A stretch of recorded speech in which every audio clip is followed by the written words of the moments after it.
গোটা দেওবন্দকে চ্যালেঞ্জ, যদি কোন দেওবন্দি ওলিয়া উলিয়ার মাজারে তাদের ওসিলা দিয়ে দোয়া করাকে শিরক প্রমাণ করতে পারে, ওয়াপে চ্যালেঞ্জ।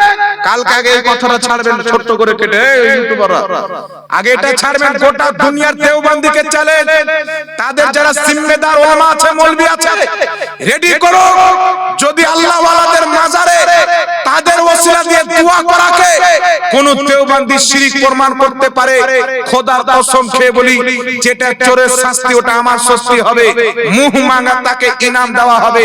আর আমি যদি ওটাকে জায়েজ না প্রমাণ করতে পারি, বাংলার জমিতে মুখ দেখাবো না।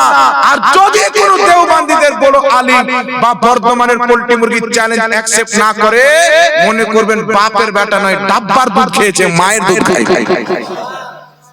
বসো, মুর্শিদাবাদের মাটিতে বসবো, বহরমপুরে বলে বহরমপুরে বসবো, ওখানে হোটেল বুক করা হবে, তোমাদের 10টা লোক থাকবে, আমাদের 10টা লোক থাকবে, তোমাদের পক্ষে একটা ক্যামেরা হবে, আমাদের পক্ষে একটা ক্যামেরা হবে, দুইজন স্মার্ট লেখক হবে যারা ফাটাফাট লিখতে পারে, তুমি যা বলবে তাও লিখবে, আমি যা বলবো তাও লিখবে।